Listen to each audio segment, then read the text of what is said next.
네, 여러분들 안녕하십니까. 안녕마이카 김정사장입니다. 저희가 지금 크리스마스 이벤트 중에 있는데요. 댓글에다가 여러분들 그냥 뭐 새해 소망 뭐 아니면 뭐 아쉬웠던 점 뭐 아니면 뭐 저한테 하고 싶었던 말 우리 피디님한테 뭐 응원의 메시지 뭐 여러분 아무거나 좋습니다. 써주신 분께 저희가 3분 추첨해서 치킨 교환권 드리고 있으니까요. 그냥 뭐 이제 덕담이라도 뭐 아니면 뭐 수고했다 고생했다 이렇게 뭐 여러분들도 다 정말 올 한해 뭐 잘나든 뭐 아니면 못났든 뭐 좋은 일이 있었든 안 좋은 일만 있었든 간에 다들 어쨌든 수고 많으셨던 것 같습니다. 저도 참 올해만큼 일이 많았던 적이 없는데 올해 1월부터 생각이 나는데 막 사고 나면서부터 시작해가지고 쭈르륵 해갖고 지금 어떻게 12월을 하는지 모르겠습니다. 또 살다 보니까 사라지게 되고 또 사라지다 보니까 또 소망이라는 게 생기고 소망이라는 게 있기 때문에 또 열심히 사람이라는 게 희망과 소망을 위해서 살아가는 게 아닌가 이렇게 생각이 좀 들어지네요. 구독, 좋아요, 알람 설정, 댓글 부탁드리겠습니다. 오늘의 준비한 차는 바로 요겁니다. 폭스바겐의 더 뉴 파사트 2.0 엔진이죠. 2000cc TDI 디젤입니다. 2015년식이고요. 14만 킬로 주행했습니다. 사고는 무사고고요. 색깔은 화이트입니다. 자, 외관부터 보여드릴게요.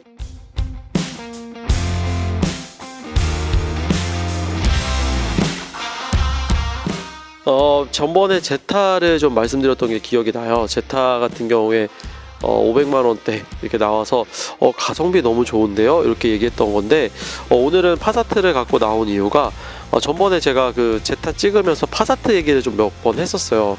그러니까 파사트 같은 경우에는 사실 폭스바겐에서 골프가 제일 많이 판매가 되고 전 세계적으로 우리나라에서만 그런 게 아니라 근데 특히 우리나라에서는 이 CC와 파사트가 나름 선방을 많이 했던 것 같거든요. 티구안이 좀 제일 많이 팔리긴 했지만 근데 글로벌적으로 봤을 때 파사트의 인기, 파사트의 위치 어느 정도일까 생각을 해봤어요. 그러니까 우리나라에서만 어떻게 보면은 뭐 소나타, 그랜저가 1등이지만 세계 무대로 갔을 때 과연 소나타는 몇 점 정도 받을까 이런 생각을 좀 해봤거든요. 근데 아무래도 뭐 물론 현대자동차가 글로벌 기업이고 뭐 여러 가지 좋은 점도 정말 진짜 많은데 하지만 제조사에서 어떤 뭐 큰 이 경험과 그리고 그 폭스바겐에 가지고 있는 여러 가지 계열사들 있잖아요. 특히 뭐 포르쉐라던가 람보르기니, 부가티 고성능 그런 이제 자동차 회사도 있지만 이렇게 평범하고 좀 이렇게 국민적인 차 바로 이렇게 파사트 같은 차도 있죠. 그래서 사실 이 폭스바겐 같은 자체도 이제 비틀이라는 이제 대중적인 차를 만들어내면서 2차 세계대전에서 또는 1차 세계대전에서 굉장히 이제 급부상하지 않았습니까? 그렇기 때문에 개인적으로는 이 파사트라는 차 자체가 저는 제 개인적으로 생각에 저희 아는 그 형님이 요 차를 계속 오랫동안 탔던 기억이 나요. 그래서 그때 폭스바겐 이걸 타는 걸 쭉 보면서 되게 부럽다 이런 생각을 되게 많이 했거든요. 그때는 이게 되게 좀 약간 부의 상징 같은 이 폭스바겐 이런 브랜드가 굉장히 이미지가 좋았어요. 근데 지금은 워낙에 좀 뭐 디젤게이트 사건 이후로 아주 맥을 못 치고 있기 때문에 좀 그렇긴 해야죠.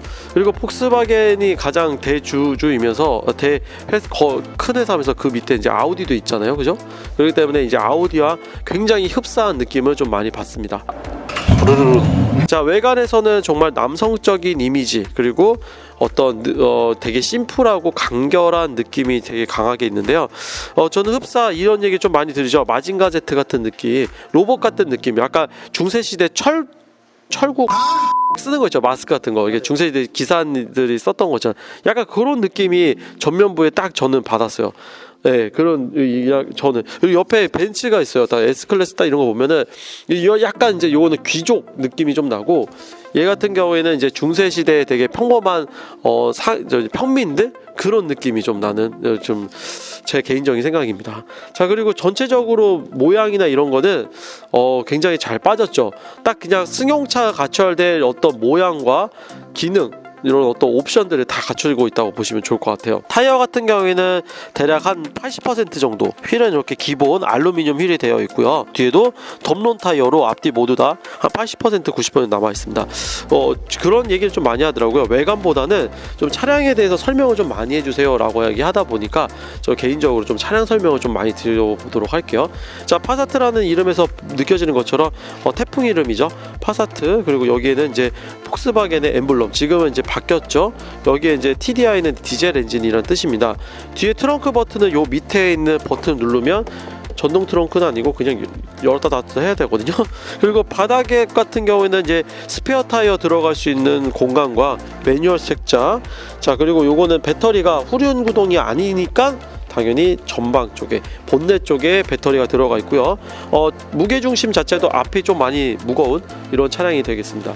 요거 같은 경우에는 듀얼 클런치라고 해서 DSG 미션이 들어가 있어요. 더블 클런치라고도 하고, 이 더블 클런치 같은 경우에는 타보면 미션의 변화 속도도 되게 빠르지만 기업이라고 하죠. 그리고 두 번째 같은 경우에는 연비 향상에 굉장히 탁월한 효과가 있습니다. 그래서 듀얼 클런치 같은 경우에는 잘 써야 돼요. 약간 양날의 검, 말 그대로 고질병인 이제 플라이 휠이 잘 나가고, 이제 앞에 이제 클런치가 이렇게 있으면 큰 앞에 그 원판이 있거든요.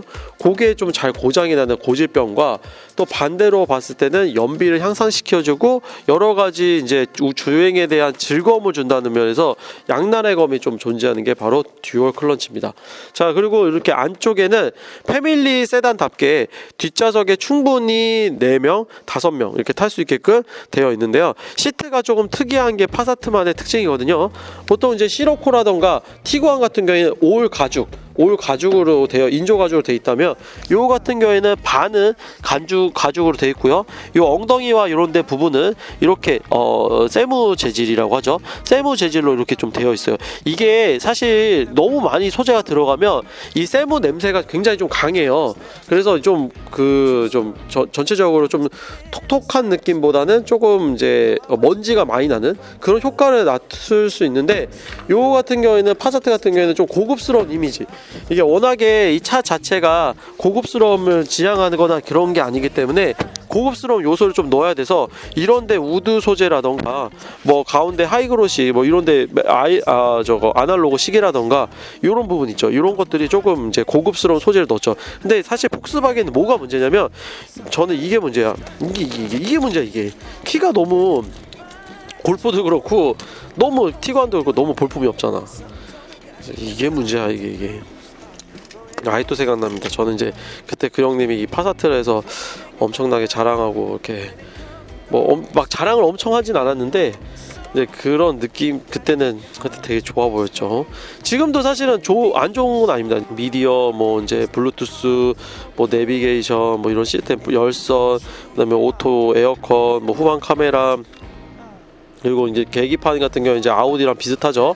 가운데 센터 쪽에는 창이, 큰 디지털로 창이 되어 있고, 좌측이 RPM과 냉각수, 우측이 그 주유 게이지와 속도 게이지가 딱 들어가 있습니다. 진짜 시인성 하나는 기가 막히고요. 뭐 여기에 보시면 오토라이트, 그렇죠? 라이트는 이렇게 돌리는 타입으로 되어 있죠. 다이얼식으로 돌리는 타입으로 되어 있고, 여기 또 다이얼식으로 이렇게 돌리는 타입으로 사이드 미러 접고 펼 수 있는 게 되어 있습니다. 요거 굉장히 불편해요. 진짜 그냥 우리 이런 건 현대기아차가 제일 잘 만드는 것 같아. 라이트도 그렇고, 라이트도 여기 있는 게 이렇게 돌리는 게 편하지 않나? 이거 전 세계를 이거 공용으로 했으면 좋겠는데 왜 꼭 이걸 이렇게 쓰지? 벤츠도 그렇고. 난 이해를 못 하겠네. 이게 뭐 유럽 사람들은 이게 좋은가 봐요. 이게, 그렇죠? 그리고 이쪽에는 이제 아날로그 시계가 되어 있는데, 이것도 사실은 조금 되게 생뚱맞아. 페이튼 같은 경우에도 보면 아날로그 시계가 있거든요. 진짜 생뚱맞아요. 그러니까 뭔가 그 생뚱맞다는 게 뭐냐면, 이게 고급스러워 보이지도 않고, 여기가 시계가 왜 있어야 되는지도 잘 모르겠고, 시계가 여기 디지털 시계가 여기 있잖아요. 18시 지금 35분 가리키고 있는데, 굳이 이게 있어야 될 이유를 저는 잘 모르겠습니다. 오히려 제 개인적인 생각, 여기에는 좀 문양이나 좀 예쁘게 뭔가 소재 자체를 좀 그런 거 쓰는 게 훨씬 낫지 않았을까? 그래도 운전석에 에어백, 조수석에 에어백, 선루프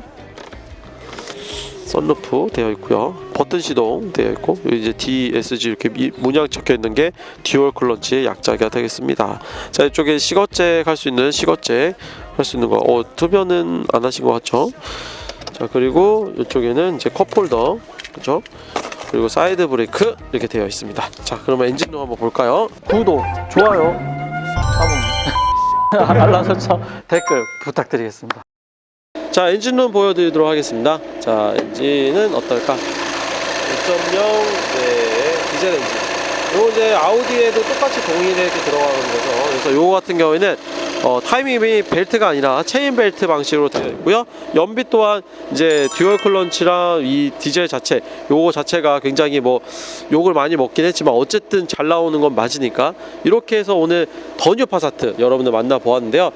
마지막으로 나가시기 전에 좋아요, 구독, 알람 설정, 댓글에는 여러분들 올 한 해 여러 가지 좀 잡다한 글도 괜찮으니까요. 많이 남겨주시면 저희 피디님이 3분 추첨해가지고 치킨 교환권 드릴 테니까 차량에 대한 자세한 문의는 대표 전화로 주시고요. 감사합니다.